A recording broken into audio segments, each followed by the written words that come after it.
Kasado na sa Miyerkules ang pagsisimula ng Papal Conclave para piliin ang 267 na leader ng Simbahang Katolika. Mahigit 100 kardinal ang mistulang ikukulong sa Sistine Chapel. Narito ang report. Matapos ang pagpanaw ni Pope Francis, sunod-sunod nang dumating sa Vatican ang daan-daang kardinal ng Simbahang Katolika mula sa iba't ibang panig ng mundo. Bukod sa paghatid sa huling hantungan sa yumaong Santo Papa, may mas malaki silang misyon na kailangang tuparin, ang pagpili ng bagong leader ng Simbahang Katolika sa idaraos na Papal Conclave. Sa patakaran ng Vatican, tanging ang mga kardinal na wala pang 80 anyos pataas ang pwedeng sumali sa conclave. Ngayong taon, nasa 133 cardinal electors ang magsasama-sama para sa botohan. Bago ito, magkakaroon muna ng banal na misa sa St. Peter's Basilica.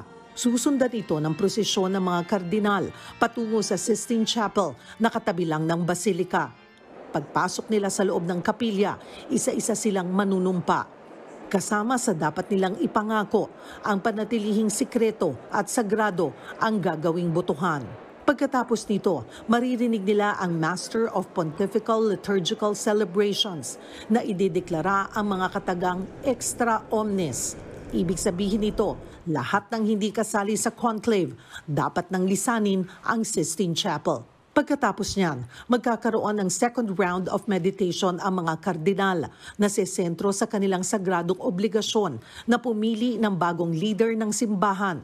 Pagkatapos nito, saka lamang magsisimula ang mismong conclave o pagboto.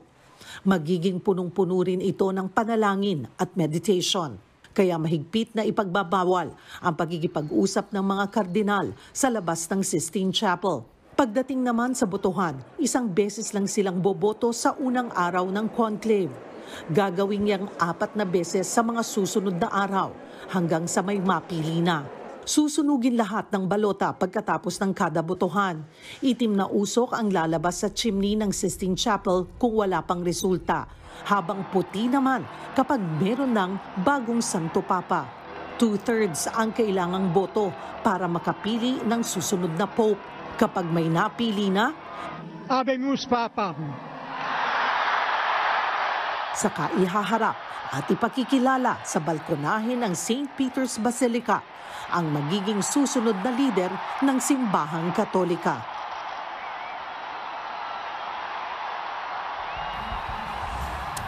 Tutukan po ang aming special coverage sa nalalapit na pagpili sa bagong Santo Papa na ihahatid ng aming team live mula dito mismo sa Vatican sa 1PH, 1 News at sa TV5. Ako po si Cheryl Cosim para sa 1PH.